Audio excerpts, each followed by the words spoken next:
everyone, it's Sevi. Cyno's getting his rerun just 4 patches after his initial release, and for players who weren't able to get him the first time around, the chance to finally do so came by pretty quickly. As Sumeru's first 5-star Electro, Cyno was geared to specifically take advantage of the new Electro Denjo reactions. Since then, we've also had more time to better evaluate his role, considerations, and pull value. In this video, I'll be discussing what to consider on Cyno's rerun, if he's worth pulling or not for you, and what to prepare if ever you do decide to get him. There honestly hasn't been that much time or additions for drastic changes to develop, so this will be more of an overview of what he offers, but there are still some notable updates worth pointing out.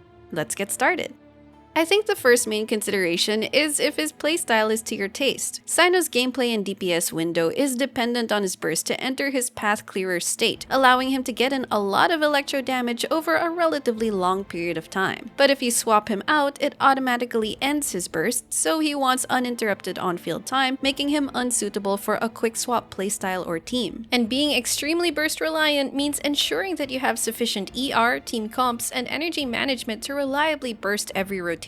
Because of Cyno's field time, you'll also want to be aware of how long your other teammates' abilities, buffs, and effects can cover his duration. There's the aspect of properly ordering your team abilities to maximize their uptime during his burst, and being aware of the ideal time to switch out when they've expired, even if his burst still has some time left. But if you switch out too early, Cyno loses out on his damage potential and has more difficulty generating energy particles for himself. That being said, a unit's gameplay that centers around activating the burst and having your DPS restricted in its long duration may not be the experience some players prefer. He also has a timing mechanic where you want to sync your skill procs to his end seer stance, which is the eye that appears at intervals. This is a unique aspect that adds another layer of gameplay and rewards you for taking advantage of it. And it can even be pushed further by using the Thundering Fury's 4-piece effect, making him one character who almost feels tailor-made for it. If you want to play Cyno well, his end-seer mechanic is a major point of practice, on top of optimizing his rotations, so you ought to be up for that combat pace. But while he has increased resistance to interruption during his burst, relying on that alone is far from enough to guarantee uninterrupted gameplay. You also need a reliable way to keep him alive, especially since he will also be taking most of the damage for your team while on field. Without the right protection, Cyno's gameplay can end up feeling bad, as getting staggered or too worried about avoiding damage can increase the risk of disrupting your attacks or mistiming your skill procs, resulting in damage loss. As such, teammates that can shield, heal, or provide interruption resistance and damage reduction buffs are highly recommended for a comfortable enough experience. Again, really consider if this is the kind of gameplay you're okay with for an Aggravate Hyperbloom Electro unit, because if this doesn't suit your preference, you still have other really good Electro options. Cyno faces stiff competition from Keqing and Yae in particular, who are also very strong in similar roles and teams, and can even have more flexibility. Since their DPS window isn't like Cyno, who really demands to stay on field for a while, Keqing is viable for either an extended field time or quick swap like playstyle, and Yae can also have both on-field and off-field presence. So it's possible you might already have them or are willing to wait, and because of their noticeable overlaps in roles and power with Cyno, his pull value is more contested, despite being a good character by himself. But if you just straight up like Cyno as a character and will have fun with his playstyle, then at least you can be assured that he is a solid unit that performs well in his intended roles.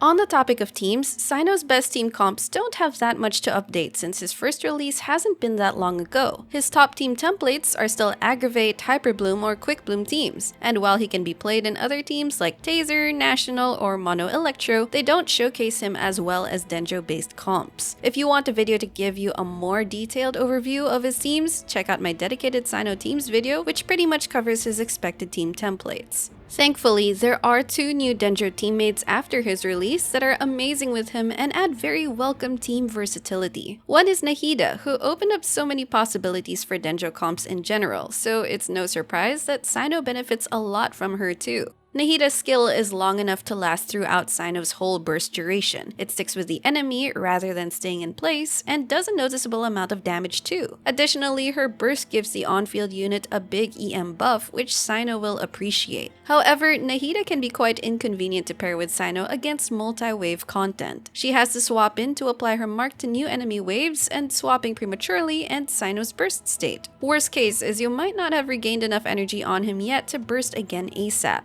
It's just a quirk to keep in mind in those scenarios. But if you're up against boss enemies with huge health bars, Nahida performs at her best with Cyno. Yae is another more recent addition. One of her main benefits is that she alleviates the problem of many aggravate teams where they trade survivability for DPS, like deciding between Fischl for more damage or Keqing for healing, since we had no dedicated Denjo healer yet.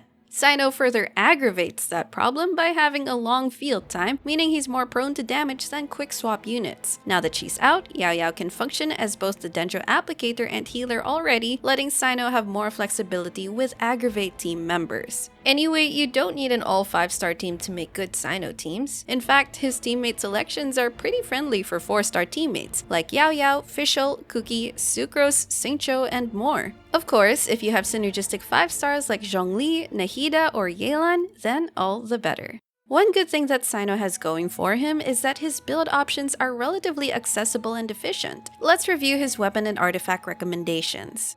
Starting with his weapon, you have two main free-to-play options, which are the White Tassel and Missive Windspear. The White Tassel is a very strong weapon for him. Despite being 3 stars and having a low base attack, it gives valuable crit rate and a huge normal attack damage bonus that perfectly synergizes with Cyno. It can beat many 4-star weapons and even compete with some 5-star weapons. So hopefully you have a refined copy locked away, or still have a lot of Leo chests to open for a chance to get it. Otherwise, the Windspear is still a decent option, but that's if you are able to get it during the limited time event. If you are a Battle Pass buyer, a deathmatch even at R1 is a solid option, though if you already have the White Tassel, especially a max or high refined one, getting a deathmatch just for Cyno is not as recommended since the difference is small. And if you've managed to get other 5-star pole arms like the Jade Spear from the standard banner or a Staff of Homa in its previous runs, those are also great options. But if you really want his best, the Staff of Scarlet Sands overtakes other 5-star and 4-star options by a sizable margin. It also makes getting EM stats more valuable on Cyno since its passive now converts EM to attack. Then if you're using him primarily as a Hyperbloom trigger that stacks a lot of EM, the Keqing Spear, Moon Piercer, or Dragon's Bane will be your options instead.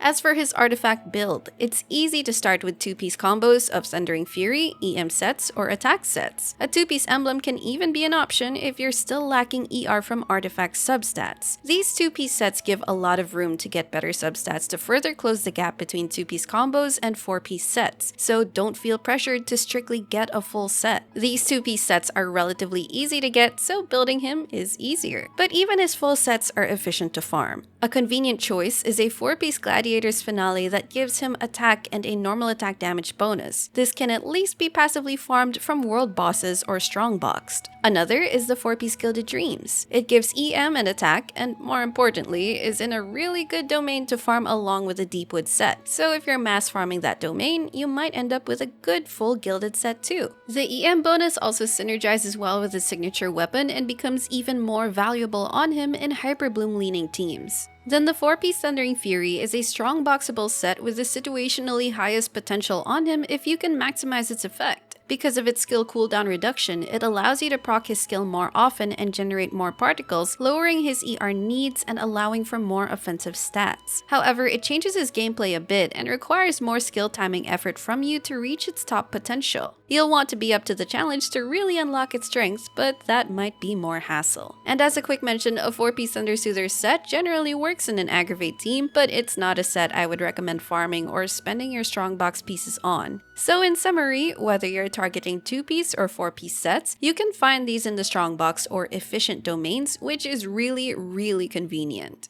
Finally, let's quickly discuss Cyno's early constellations for those who might be eyeing them, and if going for his signature weapon might be more preferable. To emphasize, his early constellations and signature weapon are not necessary. Though if your primos are limited but you're still planning to invest in them, here's what you can consider.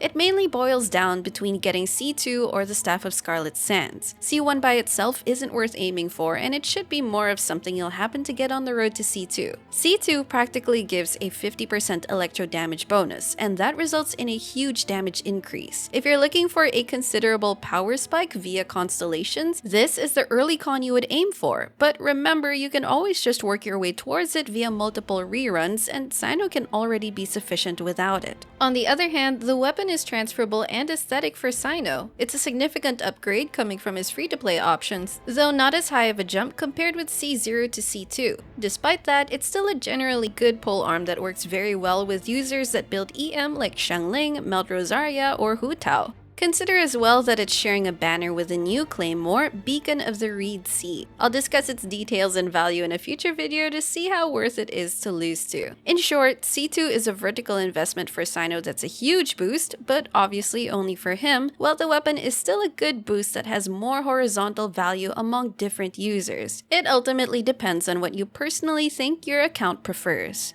So all things considered, is Cyno worth pulling for you? When it comes to his damage output, Cyno is a solid unit in his Dendro teams, more so with his new teammate options. If you like his character and appreciate his gameplay, it can feel pretty satisfying watching him hack and slash through enemies. What may be off-putting for some are his particular playstyle mechanics and restrictions, which is understandable. Additionally, he competes with other Electro 5-stars that can take a similar role with arguably more gameplay and team flexibility. So, if you're already satisfied with your selection of Electro DPSes, are looking forward to someone else, or prefer a different playstyle, Cyno can end up feeling replaceable or redundant. If that's the case, you aren't missing out on anything by skipping his banner, except maybe a punny joke or two.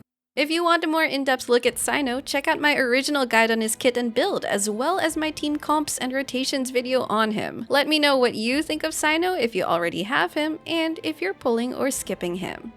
If you enjoyed this video, don't forget to leave a like, consider subscribing to my channel if you haven't already, and I will see you all soon. Take care!